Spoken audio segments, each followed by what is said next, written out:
Even though this season revolves around Vox, episode 5, in my opinion, is the Vox episode. We immediately start with the song, Bad With Us.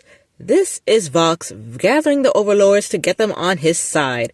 I love how we get to hear Christian saying different genres, just a reminder that he is really talented. People are starting to notice that Vox is becoming a big deal. Plus, if you're a Gleek like me, you recognize Alex Newell's voice anywhere. They played ZZ's singing voice, because I don't remember them doing the voice of ZZ in that one episode back in season 1 of episode 3. But anyway, moving on.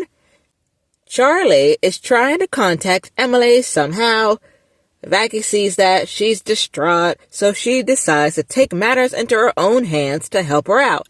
So she ends up talking to Lucifer for help.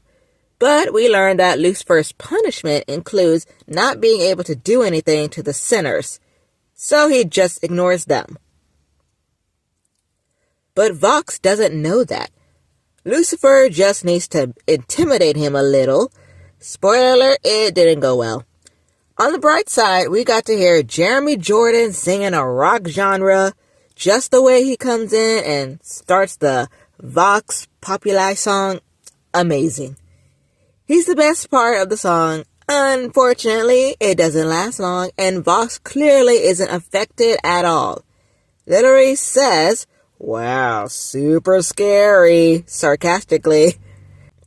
Then he goes into his part of the song, which is the main part of Vox Populi. All of these songs in this episode are peak storytelling. Sinners can save their soul, not by changing for redemption, but by taking over heaven. They say hell's too populated, that's why they exterminate. So basically, he's gonna make some room in heaven by killing. I'm gonna skip around a bit and get to the part where the angels come down to apologize, but kind of end up fanning the flames. Gift baskets for genocide. Terrible idea. We got a little confrontation between Vox and Lute. I wasn't mad about this, because they kept her quiet for too long. Then we have Sarah. It's cool to see that we get her full angelic form, and she only pulled it out because Emily was getting overwhelmed. That just gave Vox exactly what he needed. The first line sets the tone real fast. "Well, we are not gonna be kept down anymore. Consider this a declaration of holy war. I've woken up the people and the lies you angels tell." I lost the beat there, but it's fine. The whole song goes hard, because after that we get, "When we pay you a visit, we won't be bringing baskets. We'll be bringing decimation that will put you in caskets." Like, gosh. Overall, this song and the one before that kind of put our characters that we know in their place. And just real disrespectful of how Vox uses Lucifer's entrance song to really just declare war. It's like, if you listen to it again, the rhythm, they're kind of really similar. The only person who's really happy about this outcome is Lute, because this shows she was right. Moving on, episode 6. This is the best episode of the season, as well as the worst. I only say that because I did not like how it ended. First, we have Vox trying to convince Carmilla to build his weapon. At first, I thought she's not gonna cave. She's smart.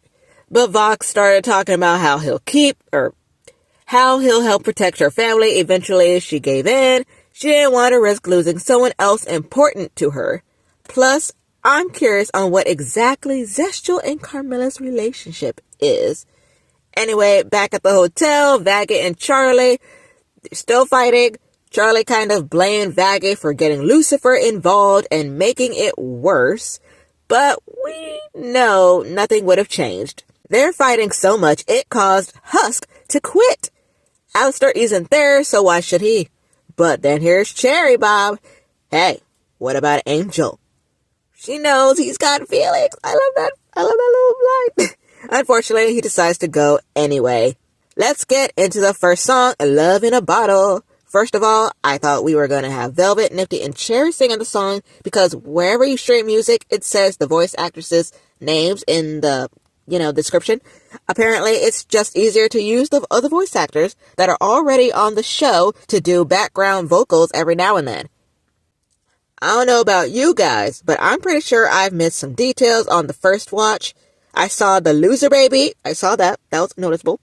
But I didn't catch when he's singing, I'm leaving behind of the cares that I've been overthinking. And he's skipping on the slot machines with Alistair and Charlie's faces.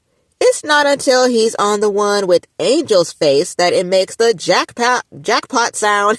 And I love the designs of the dealers or the Huskettes. After that, we go to Carmilla and see why she agreed to work with Vox. However, we see some flashes of trauma that Vaggie has. Back in her exorcist days, she had someone close to her that could be a relative or a past girlfriend, who knows? Maybe we'll go back to that, I don't know.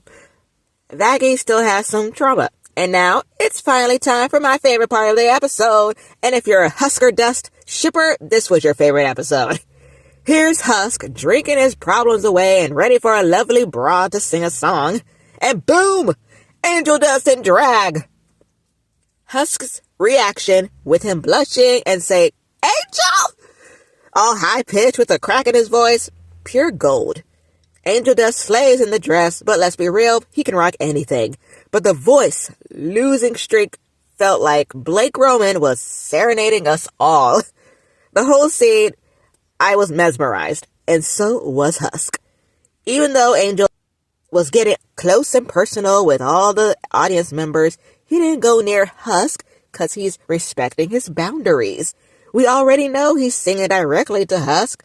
Look at the eye contact. Plus, if you really pay attention to the lyrics, you realize Losing Streak is Loser Baby, pulling Husk out of the darkness, while Love in a Bottle was Husk's version of Poison. Since I want to keep talking about Husker Dusk, I'm going to skip to the part where they talk to each other at the bar. Angel's entrance was perfect. He says, hey there, loser. I don't know. That's my terrible impression of Angel. I'm sorry. But, hey there, loser. It was a nice detail. I love it. It matters so much to me. I loved Angel's face when he learned that Husk wasn't going to come back to the hotel. My heart aches. Their whole conversation thinking they both don't deserve redemption. Come on! In a way, I feel like that's the first step. Something similar to admitting you have a problem. Because we'll get there. Look at Husk checking Angel Dust out. I missed the first watch until somebody put this screenshot on Twitter. Mind you, this is after they had their little conversation and Angel took off his Molly look-alike wig. This is Angel with his walls down. Ugh. And then we get Husk blushing again, and a little chuckle. No one can tell me Husker Dust isn't canon after all these moments that we had. Before we get to the devastating twist of the season, let's talk about Easy. Now we do get Charlie taking accountability and apologizing in her own way, since we've heard sorry too many times from her already. The saddest part was that she thought she was the reason for Lilith leaving. So to stop her from spiraling any further, song time. Shut up. In season 1, I didn't recognize Stephanie Beatrice's singing voice. She's got range. It wasn't until this song that I'm reminded of Mirabelle from Encanto and the singing voice she used. Easy is a bop. The animation of them dancing is so clean and it looks amazing. Plus, I love that hip move Vaggie did in the beginning. They both needed this. If it wasn't obvious from how they ended up, they boinked. Good for you guys. Now for the sad part. Even though I'm upset with Vivienne for putting Angel Dust through more torture, I gotta give it up for her.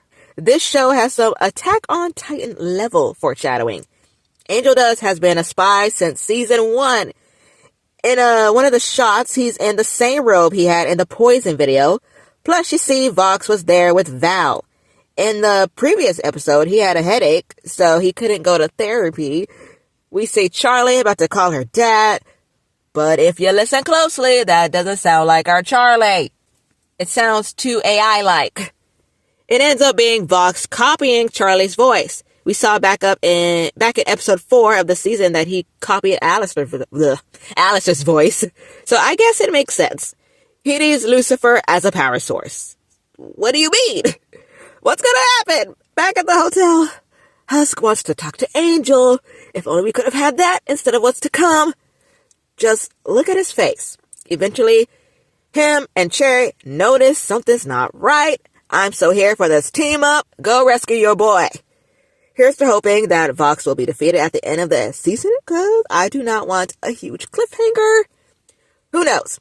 Val and Velvet have been getting annoyed with Vox lately. I mean, just look at the new besties right here, Alistair and Velvet. Alistair may be tied up, but he's really got Vox wrapped around his finger. I can't wait to see Alistair's plan come all together and be the most powerful overlord again.